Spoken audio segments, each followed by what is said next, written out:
नमस्कार, मैं हूं राजीव ढोंडियाल। आंदोलन के दौरान हिंसा और उपद्रव के मामले में दर्ज सभी एफआईआर को वापस लेने और इसके साथ साथ सभी की रिहाई सुनिश्चित करने को लेकर केंद्र सरकार की तरफ से बड़ा निर्णय लिया गया। दिल्ली में सीजेपी का प्रोटेस्ट हुआ और उस प्रोटेस्ट में कई हमने हिंसा देखने को मिला और फिर इसमें केंद्र सरकार पर लगातार सीजेपी यानी कि कांग्रेस जनता पार्टी दबाव बना रही थी। इस बीच में सुप्रीम कोर्ट की तरफ से एक बड़ा निर्णय आया है जिसने सीजेपी की भी मुश्किलें एक तरीके से बढ़ा दी हैं। दरअसल सौरभ दास जो कि सीजेपी के प्रवक्ता हैं, वो कह रहे थे कि जैसा कि सरकार के साथ करार हुआ है, जितने भी प्रदर्शनकारी थे उन सबको रिहा किया जाना चाहिए, जबकि सुप्रीम कोर्ट का स्पष्ट कहना है कि जो बेदाग हैं वो तो रिहा हो, लेकिन जिन पर पहले भी मुकदमा रहा है, जिन पर पहले भी एफआईआर रही है, जो बेदाग नहीं रहे, जो दागी रहे, उनको नहीं छोड़ा जाना चाहिए। जबकि सीजेपी मांग करे सबको छोड़ दिया जाना चाहिए। तो एक सवाल सीजेपी से यह पूछा जा रहा है कि आप दागियों को भी क्यों छुड़वाना चाहते हैं, जिनका आपराधिक इतिहास रहा है आप उनको भी क्यों छुड़वाना चाहते हैं? तो आपकी उस दाग के प्रति क्या आपका प्रेम है?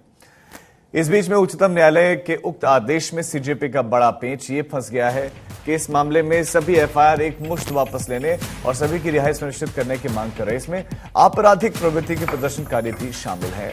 माना जा रहा है कि ऐसे आपराधिक प्रवृत्ति के प्रदर्शनकारियों ने ही सुरक्षा बलों पर हमले के साथ बड़े स्तर पर सार्वजनिक संपत्ति को नुकसान पहुंचाया।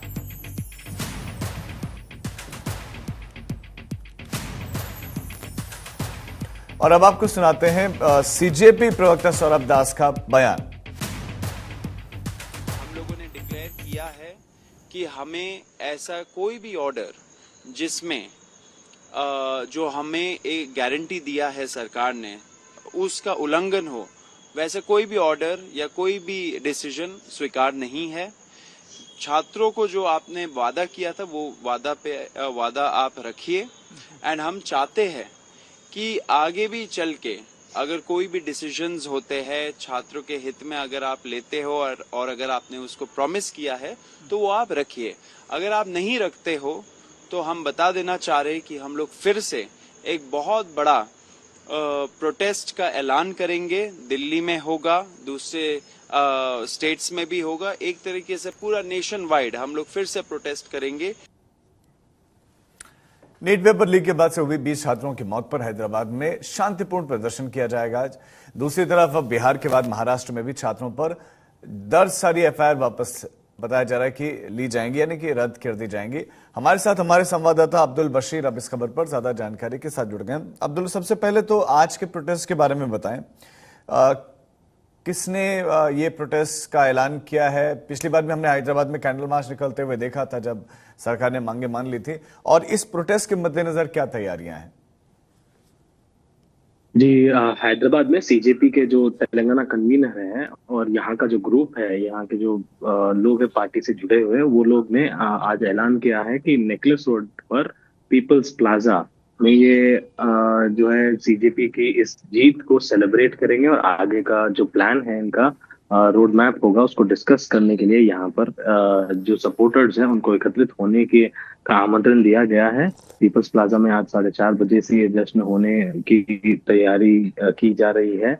पुलिस और प्रशासन को इसकी जो है सूचना दी गई है और वहां पर नेसेसरी बंदोबस्त किया जाएगा, ऐसा बताया जा रहा है। लेकिन अगर हम देखें तो दिल्ली में हुई इस प्रोटेस्ट के बाद हैदराबाद में पहली बार सीजेपी वापस से एक प्रोटेस्ट करेगी। हाल ही में दिल्ली के प्रदर्शन से पहले हैदराबाद में सोनम वांगचुक भी आए थे और उन्होंने इस प्रोटेस्ट के लिए सपोर्ट की भी मांग की थी। यहाँ पर धरना चौक पर प्रदर्शन किया था और उसके बाद जब वो वापस गए तो वहां से उन्होंने जो है वापस दिल्ली का प्रदर्शन शुरू किया और जैसे ही वो खत्म हुआ, अभी दिल्ली के जो तेलंगाना कन्वीनर है उन्होंने कहा है कि 29 तारीख में यानी आज 4:30 बजे पीपल्स प्लाजा के पास में जो नेकलेस रोड वाला इलाका है जहाँ पर ऐसे ही प्रोग्राम्स यहाँ पर एकत्रित होकर सेलिब्रेट किए जाते हैं, वहां पर सभी सपोर्टर्स को जुड़ने की का आमंत्रण दिया गया है।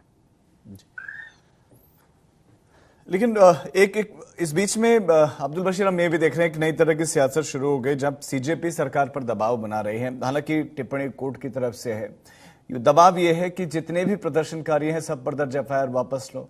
अब कोर्ट का कहना है कि जिनका आपराधिक इतिहास रहा है, और ऑब्वियसली इसमें तो मतलब सिर्फ कोर्ट क्या है, तो कोई किसी का भी अगर आपराधिक इतिहास है उस पर दर्ज एफआईआर नहीं होनी चाहिए आप वापस, लेकिन सीजेपी ऐसा दबाव क्यों बना रहे हैं? इससे आपकी नीयत पर सवाल नहीं खड़े होते हैं कि आप अपराधियों को भी बचाना चाह रहे हैं? देखिए, इस पर सीजेपी का क्लियर बयान जो है हमारे तेलंगाना की जो टीम है या कन्वीनर है उनकी तरफ से आया नहीं है। उनका क्या स्टैंड इस चीज पर है, लेकिन इस पर आगे जो है आज जब प्रदर्शन होगा, जब वहां पर बात की जाएगी तो वहां पर इनसे यही सवाल किया जाएगा कि क्या उनका उद्देश्य है और क्या वो चाहते हैं। जी, बहुत शुक्रिया अब्दुल आपका इस तमाम जानकारी के लिए।